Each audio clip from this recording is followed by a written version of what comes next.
Hello good morning and welcome back friends. आप देख रहे हैं golden era education YouTube channel. आज की इस वीडियो में बात करेंगे 19 जून से रिलेटेड जितने भी इंपॉर्टेंट करंट अफेयर बनती हैं सारी इस वीडियो में कंप्लीट करेंगे। साथ ही काफी सारे एक्स्ट्रा फैक्ट भी यहाँ पे डिस्कस करेंगे। सो पूरे लेसन को ध्यान से और लास्ट तक आप जरूर देखिएगा।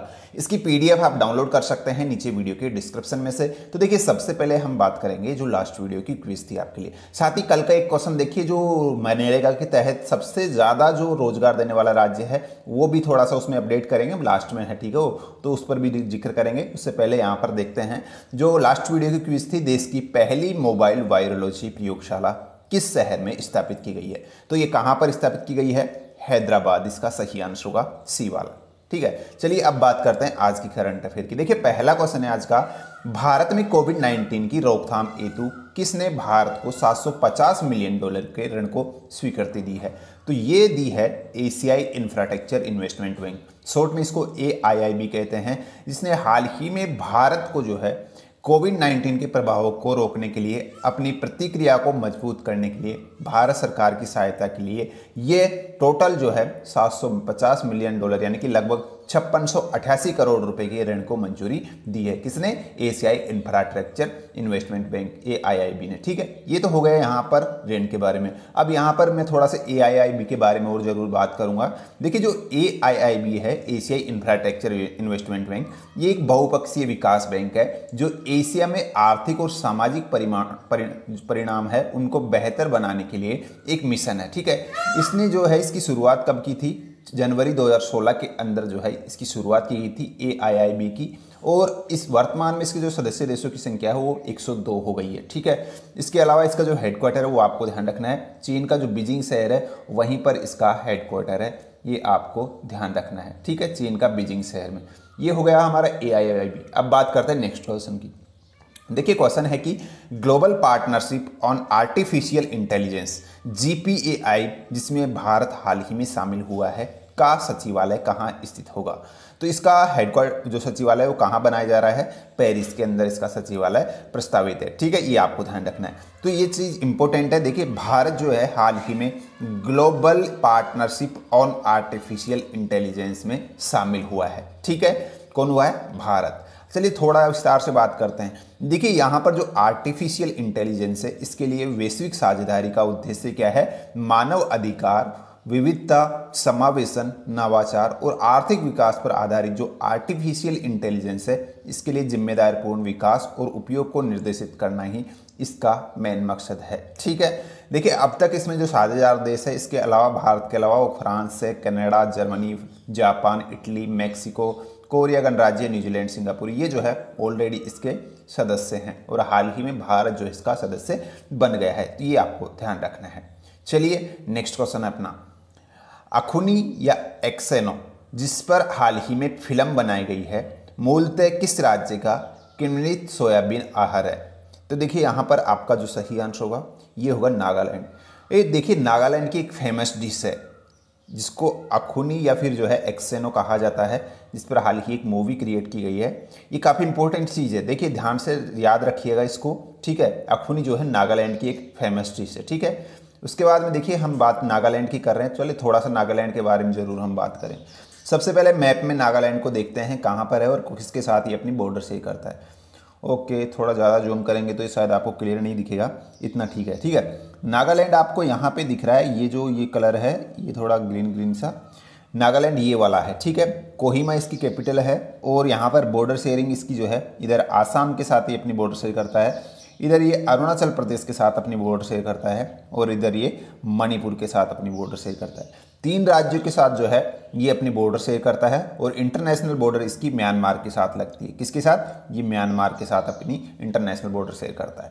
ये तो हो गया यहाँ पर मैप की बात। अब थोड़ा सा अंदर की बात कर लेते हैं। फॉर्मेशन इसका 1963 में हुआ था और अगर यहाँ पे इसकी बात करते हैं, कोहिमा इसकी कैपिटल है। कैपिटल क्या है? कोहिमा है। ठीक है, उसके अलावा यहाँ पर जो गवर्नर है वर्तमान में RN रवि है। कौन है? RN रवि वर्तमान में गवर्नर है। मुख्यमंत्री और डिप्टी CM दोनों एक ही यहाँ पे जो है नेफ्यूरियो। कौन है? नेफ्यूरियो और डिप्टी CM है यहाँ पे, ये आपको ध्यान रखना है। ठीक है, यांतुगो पोटान जो है इसके डिप्टी सीएम। उसके अलावा यहाँ पर देखिए बात करते हैं इसके जो राज्यसभा और लोकसभा सीटों की, तो एक राज्यसभा सीट है और एक ही लोकसभा सीट है यहाँ पर, ठीक है। तो दोनों आप ध्यान रखिएगा। एरिया के हिसाब से इसका 26वां स्थान है देश के अंदर, ये भी आप ध्यान रख सकते हैं। तो ये दोनों पॉइंट आपको ध्यान रखना है, एक तो गवर्नर, ठीक है, और एक यहाँ पे सीएम कौन है, नेफ्यूरियो, और एक कैपिटल इसकी कोहिमा है, ठीक है। ये ही पूछा जाता है यहाँ पर। नेक्स्ट क्वेश्चन देखिएगा, परमाणु आयुध पर सीपरी ईयर बुक 2020 की रिपोर्ट के संदर्भ में कौन सा कथन सत्य है। हाल ही जो सीपीएस ने अपनी जो परमाणु ईयरबुक रिपोर्ट है वो जारी की है, इसके संबंध में कुछ ऑप्शन है, देखते हैं कौन सा सही। ध्यान से देखिएगा, काफी इंपॉर्टेंट चीज। इस रिपोर्ट के अनुसार विश्व में वर्तमान में परमाणु आयुध वाले देशों की संख्या कितनी है, 9 है, तो ये सही है, पहला ऑप्शन आपका। दूसरा बोल रहा है कि भारत के परमाणु हथियार चीन और पाकिस्तान दोनों से कम है, ये भी सही है। देखिए भारत के पास जो परमाणु हथियार है वो चीन से कम है और पाकिस्तान से भी कम है, ठीक है, वो भी हम जिक्र करेंगे, लेकिन यहाँ पे थोड़ा देखिएगा। उसके बाद में तीसरा ऑप्शन बोल रहा है कि विश्व में सर्वाधिक परमाणु हथियार रूस के पास है, तो ये भी आपका सही है, ठीक है। तीनों ऑप्शन आपके सही है यहाँ पर, ठीक है। तो आंसर कौन सा होगा, डी वाला ऑप्शन। चलिए थोड़ा अब इसके बारे में विस्तार से बात करते हैं। देखिए सीपरी के अनुसार टोटल वर्तमान में जो है जो परमाणु सशस्त्र के युक्त जो देश है उनकी संख्या कितनी है, 9 है, जिसमें अमेरिका शामिल है, ब्रिटेन, रूस, फ्रांस, भारत, पाकिस्तान, चीन, उत्तरी कोरिया और इजराइल है, ठीक है। अब यहाँ पे देखिए रिपोर्ट है स्टॉक इंटरनेशनल रिसर्च इंस्टीट्यूट, इसको शॉर्ट में सीपरी बोलते हैं, ठीक है। Stockholm international peace research institute को शॉर्ट में सीपरी बोलते हैं। इसके अनुसार चीन के पास टोटल जो है कितने न्यूक्लियर हथियार हैं, 320 है चीन के पास। अब यहाँ पे ये तो चीन के पास हो गया। दूसरा यहाँ पर आता है जो है वो है पाकिस्तान। पाकिस्तान के पास टोटल जो है 160 न्यूक्लियर हथियार है, ठीक है। कितने हैं पाकिस्तान के पास, 160। और जो भारत है उसके पास कितने हैं, 150 है। भारत के पास कितने हैं, 150 है। तो इस तरीके से आप अगर रैंकिंग में देखोगे तो पाकिस्तान से कम ही जो है भारत के पास न्यूक्लियर हथियार है और चीन से कम है, ठीक है, ये आपको ध्यान रखना है। तो ये हो गया हमारा यहाँ पर इस रिपोर्ट के बारे में। बात करते हैं नेक्स्ट क्वेश्चन की। हाल ही में कौन संयुक्त राष्ट्र सुरक्षा परिषद के अस्थायी सदस्य के रूप में शामिल हो गया है। देखिए अस्थायी सदस्य हाल ही भारत बन गया है इसका, ये काफ़ी इंपॉर्टेंट, बहुत ज़्यादा इंपॉर्टेंट चीज़ है। संयुक्त राष्ट्र सुरक्षा परिषद का जो अस्थायी सदस्य है वो भारत हाल ही में बना है, ठीक है। चलिए थोड़ा विस्तार से बात करें तो देखिए जो इसका सदस्य है, मतलब अस्थायी सदस्य वो भारत को हाल ही में चुना गया है संयुक्त राष्ट्र सुरक्षा परिषद द्वारा। और यहाँ पर देखिए इसकी मैं बात करता हूँ तो 2021-22 कार्यकाल के लिए जो है संयुक्त राष्ट्र की सर्वोच्च संस्था का अस्थायी सदस्य बना है। कब तक के लिए, 2021-22 तक के लिए इसका कार्यकाल होगा भारत का, ठीक है। इसके वर्तमान में अगर मैं बात करता हूं तो कुल 15 देश इसमें शामिल है, जिसमें हाल ही भारत भी अब शामिल हो गया है, ठीक है, ये आपको ध्यान रखना है।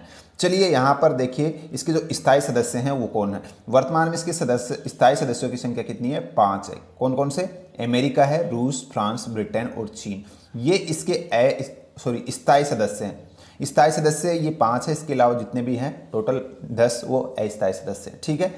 उसके बाद में देखिए नेक्स्ट क्वेश्चन है अपना, फिच रेटिंग ने भारत की सॉवरेन रेटिंग को सबसे कम निवेश ग्रेड पर बरकरार रखा है, जो कितनी है।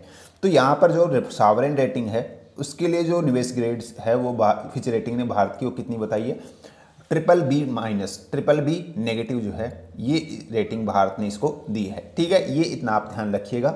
बात करते हैं नेक्स्ट क्वेश्चन की। एशियाई पैरा ओलंपिक समिति APC ने बहरीन में आयोजित होने वाले एशियाई युवा पैरा गेम्स के चौथे संस्करण को कब आयोजित किए जाने की घोषणा की है।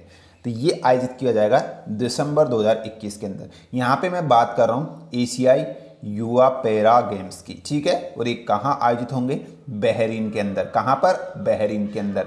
इसका चौथा संस्करण होगा ये, और ये दिसंबर 2021 में जो है आयोजित की जाने की हाल ही में घोषणा की है, ठीक है, इतना आप ध्यान रखिएगा। नेक्स्ट क्वेश्चन यहाँ पे देखिएगा, प्रतिवर्ष किस दिन को ऑटिस्टिक प्राइड डे मनाया जाता है। ऑटिस्टिक प्राइड डे जो है हर साल 18 जून को मनाया जाता है। किस दिन को, 18 जून को। क्या है ऑटिस्टिक प्राइड डे, वो भी मैं आपको बता देता हूँ। ऑटिस्टिक प्राइड डे या फिर ऑटिज्म जो है इसको कहा जाता है। और ये जो ऑटिज्म है या ऑटिस्टिक है ये क्या है, एक न्यूरोलॉजिकल डिसऑर्डर है। क्या है, न्यूरोलॉजिकल विकासात्मक डिसऑर्डर है, जो सामान्यतः मनुष्य का जो मस्तिष्क होता है तथा संचार सिस्टम होता है, जो सामाजिक संपर्क, अनुभूति, व्यवहार, ठीक है, उसको ये प्रभावित करती है। ठीक है, जो मतलब कि नॉर्मल जो चीज़ें होती है जैसे कि सामान्य मनुष्य का व्यवहार, ठीक है, और जो उससे संबंधित तो मस्तिष्क संबंधित जो क्रियाएं उसकी, उन सभी चीज़ों को जो है ये प्रभावित करता है।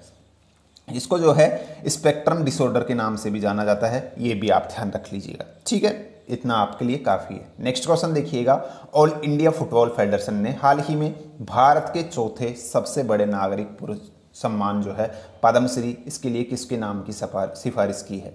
ऑल इंडिया फुटबॉल फेडरेशन ने हाल ही इसके लिए जो है यहाँ पे समझ आऊँगा, यहाँ पर जो है IM विजयन जो भारत के पूर्व फुटबॉल कप्तान भी रह चुके हैं, हाल ही इनके नाम की जो है सिफारिश की गई है। जो भारतीय स्ट्राइकर विजयन है, इन्होंने जो है 90 के दशक में जो है पदार्पण किया था भारत के लिए, जिसके बाद टोटल 79 मैचों में इन्होंने 40 गोल दागे हैं। 2003 में इनको अर्जुन पुरस्कार मिला था और 1993 1997 और 1999 में भारत का सर्वश्रेष्ठ खिलाड़ी पुरस्कार भी इनको दिया गया था। तो ये है यहाँ पे कौन, यहाँ पर मैंने बात की इसकी जो विजयन है। ठीक है, तो इन्हीं की जो है हाल ही में इन्हीं का नाम जो पद्मश्री है 2020 का, उसके लिए मतलब कि चुना है, इनको सिफारिश की इनके नाम की। ठीक है, नेक्स्ट क्वेश्चन यहाँ पे देखिएगा, जो कल का क्वेश्चन है मैं इसको अपडेट करा रहा हूँ। देखिए कल मैंने मिस्टेक से इसका आंसर जो है आंध्र प्रदेश बताया था, इसको करेक्ट कर लीजिएगा। आंध्र प्रदेश इसका सही आंसर नहीं है, उत्तर प्रदेश इसका सही आंसर है। मनरेगा यानी कि जो मनरेगा है उसके तहत श्रमिकों को सबसे ज़्यादा रोजगार देने वाला जो राज्य है वो उत्तर प्रदेश है, इसको करेक्ट करिएगा। ठीक है, अब बात करते हैं, देखिए आज की जो क्विज है आपके लिए, इसका आंसर कमेंट बॉक्स में लिखना है। 8 बार ग्रैंड स्लैम विजेता एशले कूपर का हाल ही निधन हो गया है, जो किस खेल से संबंधित है? एशले कूपर किस खेल से संबंधित है ये आपको बताना। जो भी सही आंसर है कमेंट बॉक्स में लिखना है। सो फ्रेंड्स, ये थी आज की करंट अफेयर। उम्मीद है वीडियो पसंद आई तो लाइक शेयर कीजिएगा। मिलते हैं नेक्स्ट वीडियो में, धन्यवाद।